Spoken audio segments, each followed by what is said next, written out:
राम राम प्यारे विद्यार्थियों, स्वागत है आपका आज की क्लास में। दोस्तों, हम ग्रुप डी तैयार करने वाले विद्यार्थियों के लिए बहुत ही महत्वपूर्ण प्रश्न क्लास लेकर आए हैं। अगर दोस्तों आप एक ग्रुप डी तैयार कर रहे हैं तो ये वीडियो आपके लिए काफ़ी यूजफुल होगी। दोस्तों, ये रहा पहला प्रश्न आपके सामने। रेलवे ट्रैक की चौड़ाई क्या होती है? 1.67 मीटर, 1 मीटर, 1.43 मीटर या फिर 2 मीटर। दोस्तों, रेलवे जो ट्रैक होता है उसकी जो चौड़ाई होती है वो 1.67 मीटर होती है। ऑप्शन ए इसका सही आंसर होगा। रेलवे इंजनों की मुख्य शक्ति का स्रोत क्या है? तो रेलवे जो इंजन होते हैं उनकी मुख्य शक्ति स्रोत क्या है? बिजली है, डीजल है या फिर भाप है या फिर पेट्रोल है? रेलवे इंजनों की मुख्य शक्ति का स्रोत है दोस्तों वो डीजल है। ऑप्शन बी डीजल इसका सही आंसर होगा। रेलवे स्टेशन पर सिग्नल का क्या कार्य होता है? यात्री सेवाएं, ट्रेन की गति को नियंत्रित करना, सामान की लोडिंग या फिर ट्रैक परीक्षण। जो रेलवे स्टेशन पर जो सिग्नल लगे होते हैं उनका क्या कार्य होता है? तो उनका कार्य होता है ट्रेन की गति को नियंत्रित करना, उनका मुख्य कार्य होता है। ऑप्शन बी इसका सही आंसर होगा। भाप इंजन का आविष्कार किसके द्वारा किया गया है?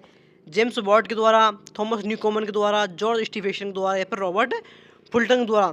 तो भाप इंजन जो है उसका आविष्कार सर्वप्रथम किसके द्वारा किया गया है? तो आपको इस प्रश्न का आंसर अगर आपको आता है तो आप इस प्रश्न का आंसर कमेंट करके बताएं और मैं अगली वीडियो में इस प्रश्न का आंसर आपको दूंगा। गाड़ी के डिब्बों को जोड़ने वाला उपकरण क्या कहलाता है? दोस्तों, रेलगाड़ी जो डिब्बे जुड़े होते हैं उनको हम किससे जोड़ते हैं? उस उपकरण को क्या कहते हैं? कुंडी के द्वारा जोड़ते हैं, लिंक के द्वारा, बफर के द्वारा या फिर हुक्के के द्वारा। रेलवे गाड़ी के डिब्बों को हुक्के के द्वारा जोड़ा जाता है। ऑप्शन डी हुक्के इसका सही आंसर होगा। भारत में पहली रेल यात्रा कब हुई थी?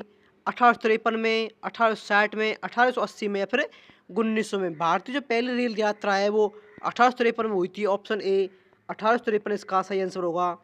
रेलवे स्टेशन पर सूचना प्रणाली का क्या उद्देश्य होता है? तो रेलवे स्टेशन आप सभी ने देखा होगा कि रेलवे स्टेशन पर एक माइक बोलता है। सूचना प्रणाली आपको जो सूचना दी जाती है उसका मुख्य उद्देश्य क्या होता है?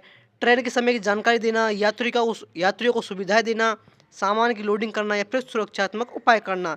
तो उस सूचना प्रणाली जो उद्देश्य होता है वो ट्रेन के समय की जानकारी देना होता है। आपको वो बताती है कि आपकी ट्रेन इस समय पर इस प्लेटफॉर्म पर आएगी। ऑप्शन ए इसका सही आंसर होगा।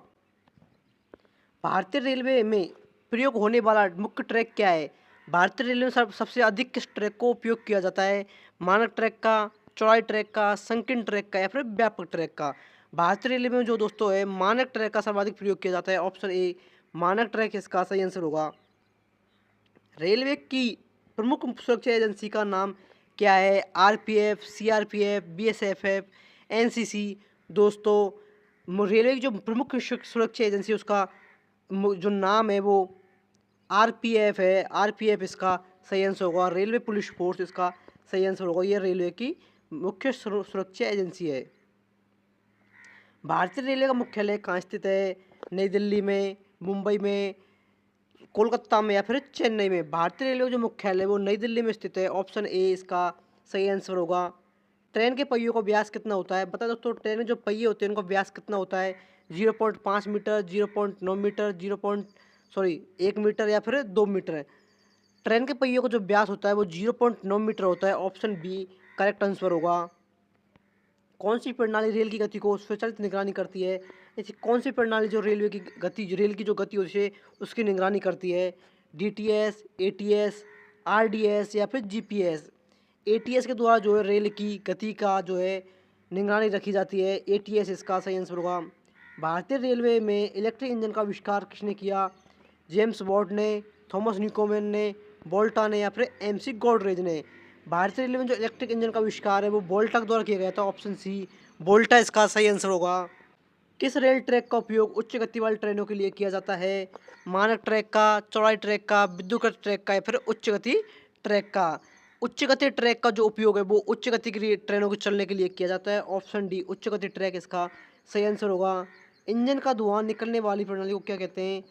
एग्जॉस्ट, इनटेक, कूलिंग या फिर इग्निशन? दोस्तों, इंजन से जो धुआं निकलता है उस प्रणाली को एग्जॉस्ट के नाम जाना जाता है। ऑप्शन एक एग्जॉस्ट इसका सही आंसर होगा। रेलवे स्टेशन पर यात्रियों को सूचना देने के लिए किसका उपयोग किया जाता है? डिस्प्ले, डिजिटल डिस्प्ले का, मैनुअल बोर्ड का, लाउड स्पीकर का या उपयुक्त सभी का? दोस्तों, स्टेशन पर जो यात्री को जो है सूचना देने के लिए वो इन सभी का उपयोग किया जाता है। ऑप्शन डी उपरोक्त सभी इसका सही आंसर होगा। भारतीय रेलवे का उद्देश्य क्या है? यात्री सेवाएं, माल का परिवहन, दोनों या फिर कृषि विकास? दोस्तों, भारतीय रेलवे का जो मुख्य उद्देश्य है वो यात्री सेवाओं के साथ साथ माल का परिवहन भी है। ए और बी दोनों इसका सही आंसर होगा। सविनय अवज्ञा आंदोलन के दौरान महात्मा गांधी ने कौन सा कानून तोड़ा था? नमक कानून को, राजस्व कर कानून को, प्रेस कानून को या फिर भूमि कर कानून को? सविनय अवज्ञा आंदोलन के समय महात्मा गांधी के द्वारा जो है नमक कानून को तोड़ा गया था। ऑप्शन ए नमक कानून इसका सही आंसर होगा। अगर दोस्तों आपने अभी तक हमारी वीडियो को लाइक नहीं किया, जल्दी से वीडियो को लाइक करें और चैनल को सब्सक्राइब करें। गांधी इरविन समझौता कब हुआ था? 1929 में, 1930 में, 1931 में या फिर 1932 में? गांधी इरविन जो समझौता हुआ था वो 1931 में हुआ था। ऑप्शन सी 1931 इसका सही आंसर होगा। डीजल इंजन का निर्माण कहाँ पर होता है? दिल्ली में, बनारस में, कोलकाता में या फिर कानपुर में? डीजल इंजन का जो निर्माण होता है वो बनारस में होता है। ऑप्शन दो बनारस इसका सही आंसर होगा। जी दोस्तों, भारत में जो डीजल इंजन का जो आविष्कार होता है वो बनारस में होता है। रेलवे बोर्ड की स्थापना कब की गई थी? 1885 में, 1985 में, 1906 में या फिर 1905 में? रेलवे बोर्ड की जो स्थापना है वो 1905 में की गई थी। ऑप्शन 4 1905 इसका सही आंसर होगा। रेलवे के पितामह किसको कहा जाता है? रेलवे के पितामह के नाम से किसे जाना जाता है?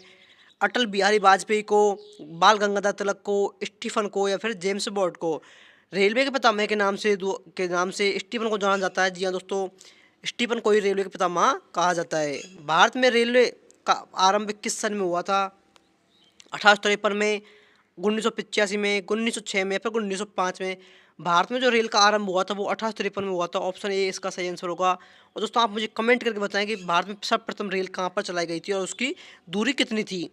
मेट्रो पुरुष उपनाम से कौन प्रसिद्ध है? श्रीधरन, कमला नारायण, मोहम्मद जानिब, आदित्य शाह? मेट्रो पुरुष के नाम से जो है श्रीधरन को जाना जाता है। ऑप्शन ए श्रीधरन इसका सही आंसर होगा। यह दोस्तों अगला प्रश्न आपके सामने। भारत में पहली रेल मुंबई और ठाणे के बीच में चलाई गई थी, उसकी दूरी कितनी थी? 30 किलोमीटर, 35 किलोमीटर, 34 किलोमीटर या फिर 36 किलोमीटर? तो भारत में सर्वप्रथम 1853 में जो रेल चलाई गई थी उसकी दूरी जो थी 34 किलोमीटर थी। ऑप्शन सी 34 किलोमीटर इसका सही आंसर होगा। रेल दिवस प्रतिवर्ष किस दिन मनाया जाता है? 16 अप्रैल को, 18 मार्च को, 20 दिसंबर को या फिर 21 अगस्त को? रेल दिवस जो है दोस्तों 16 अप्रैल को मनाया जाता है। ऑप्शन ए 16 अप्रैल इसका सही आंसर होगा। भारतीय रेलवे का एशिया में कौन सा स्थान है? प्रथम स्थान, द्वितीय स्थान, तृतीय स्थान या फिर पंचम स्थान? भारतीय रेलवे का जो है एशिया में जो है दूसरा स्थान है। ऑप्शन बी 2 इसका सही आंसर होगा। यह 211 प्रश्न आपके सामने। भारत के किस राज्य में रेल लाइन सबसे अधिक है? उत्तर प्रदेश में, मध्य प्रदेश में, राजस्थान में या फिर बिहार में? उत्तर प्रदेश में जो है राजस्थान, भारत में जो उत्तर प्रदेश में यहाँ पर सर्वाधिक रेल लाइन पाई जाती हैं। और दोस्तों आप मुझे कमेंट करके बताएं कि भारत में सबसे कम रेल लाइन किस स्थान पर पाई जाती हैं, किस राज्य में पाई जाती हैं? भारत में कितने प्रकार के रेल मार्ग हैं? 2 प्रकार के, 3 प्रकार के या फिर 1 प्रकार का या फिर 4 प्रकार के? भारत में जो है 3 प्रकार के रेल मार्ग हैं। ऑप्शन बी 3 इसका सही आंसर होगा। भारत में प्रथम विद्युत इंजन का निर्माण कब शुरू हुआ?